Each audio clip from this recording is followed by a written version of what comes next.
And I mean, David Icke told me when I met David Icke in 2008, had a 2.5 hour long conversation with him. Greer himself admits that he had cancer in 1997, and this is when Sherry Adamiak died. Yeah. Okay. And David Icke told me that Stephen Greer was given a little vial of liquid to cure his cancer, and he, instead of immediately taking it, he went and got it tested to see what was in it. So that's what David Icke told me. So that's what I think they made a deal with Greer in 1997. So as far as I'm concerned, if he doesn't work for the CIA, which he more or less admits he does, but if I've got that wrong and misinterpreted that and he doesn't, he might as well do. You know, some of that you've got to learn certain things, but there's something where you've got to develop spiritually to be ready to integrate that information into your understanding of the universe. And I think some people never get to that point. And there's a certain point where you begin to. I think it's where you take responsibility for your own thinking. Yeah. There's a certain point where you realise that that's what you've done, and it's maybe not one particular day or event or time or whatever. It's just something, a gradual process. Oh, now I've broken free of all the BS. You know, I don't need that BS anymore. I can do. I'm on my own. I can look around. I can evaluate. I can think for myself, and think: is that true? Is this person sincere? Am I being led down the gut? Maybe I am, maybe I'm not, but I'll go with that for now and come back to it when I've worked it out a bit more. And you become an truly independent thinker, and that's very dangerous to the powers that be. And there's another good analogy I thought. It's an old expression, but I recently thought of this. I think I read something in an email the other day.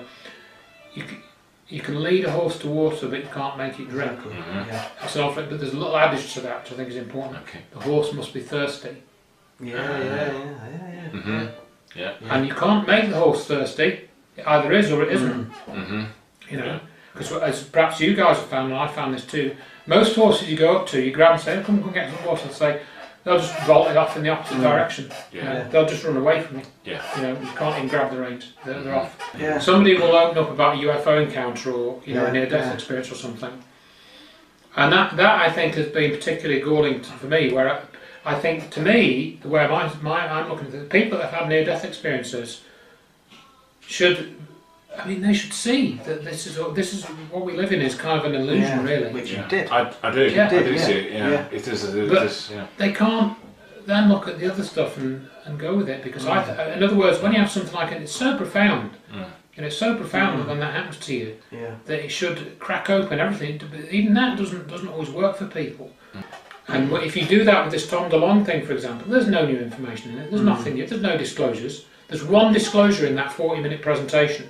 And that was from Tom DeLonge saying that the psychic spy program set up by Harold Puthoff is still in operation to this day. He actually said that in the interview. What I thought of that was this idea about remotely influencing people. And think of that film Inception with what's his face, Leonardo DiCaprio. That was about 5 years ago.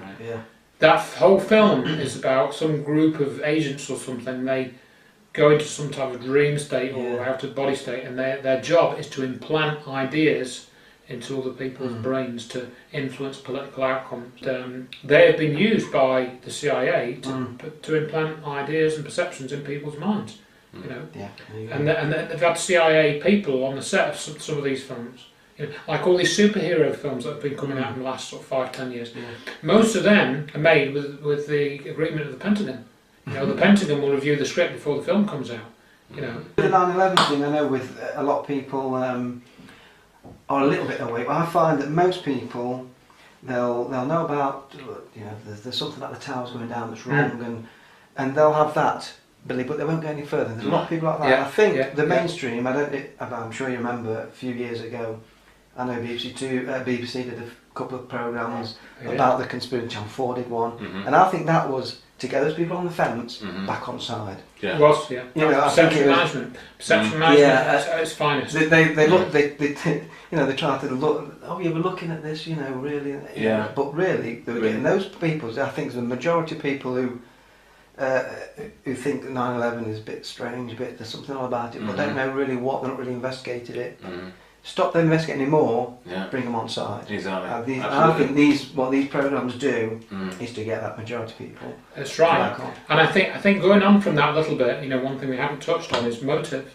Yes. Because the other big thing what we've just described is that people say, okay, so the towers were destroyed with an energy weapon. Let's just say you're right. You know, sort of bring the sensible conversation with somebody, and then they'll just say, well, why? Why did they do that? Why did they lie about it? You know, that's a real big problem for people because, again, and I think that some of that at least comes from the way that stories are written and movies are written. You know, there's always a motive, like, you know, in James Bond films, it's Blofeld and Spectre and all of this, you know. And so they start looking for that motive, and that is a really big obstacle to them actually looking at they've got to start with the motive first and jump to the answer. Say, okay, so you're right, the towers are destroyed, so why? And that becomes a lot harder to answer that question sensibly. Because it's so complicated. You know, why did they meaningfully kill these people? Why did they lie about it? You know, why do they keep free energy covered up when there's all these things about environmental movements and you know, and carbon dioxide? What if people say to me, you know, well, so if we've got this technology that doesn't produce any carbon dioxide, and when you run your car or whatever, or you know, flying saucer, why aren't we using them? And people can't see that. My very quick answer to that, without going into the detail, is that it's important to somebody, not sure exactly who, that our consciousness is controlled and it is kept in a certain place. Now I can give possible reasons why I think that is the case, but that is the end result.